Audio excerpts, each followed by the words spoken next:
aujourd'hui pour cette première, nous allons rencontrer Emily Copperman qui est le nez du nouveau parfum Balmain Extatique.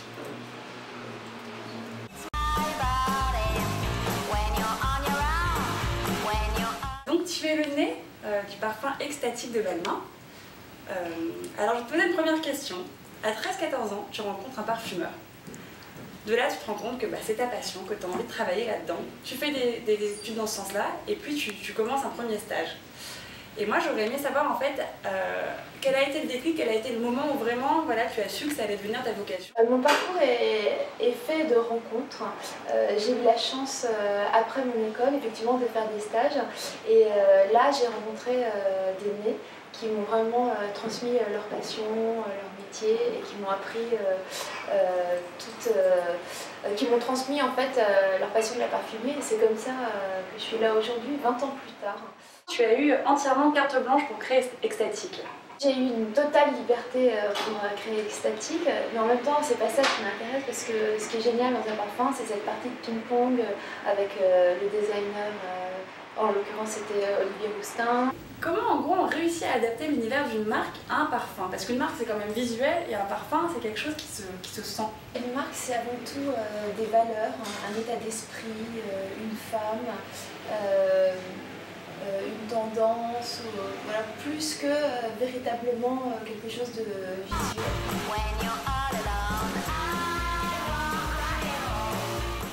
Donc du coup, le parfum Extatique est composé de quelles notes? En fait, le jasmin nuit, c'est vraiment le cœur du parfum. On peut peut-être le découvrir, je vais te le faire sentir. Et c'est une note qui est très sensuelle, très particulière. On a aussi l'orchidée Cherry Baby, en fait, qui donne en fait, c'est la seule orchidée qui a vraiment une note chocolat qui est très particulière, et le bois de cachemire. Voilà, je propose qu'on découvre le parfum Extatique. Allons-y.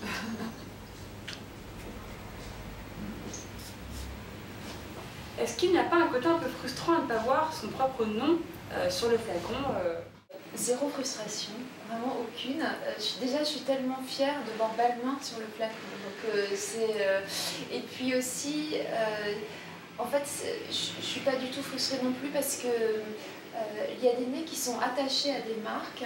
Et là, en fait, je pense que je comprends tout à fait que la marque communique sur ce nez. Par exemple, Hermès avec Jean-Claude Hélénin, c'est tout à fait logique.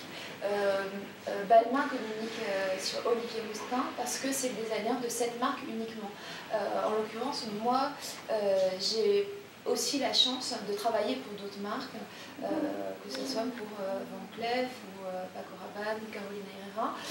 Donc en fait, le fait de ne pas avoir mon nom associé sur le flacon, en fait, c'est ça qui me permet aussi d'avoir une ouverture et d'aujourd'hui d'avoir l'opportunité de créer des parfums pour des marques très prestigieuses.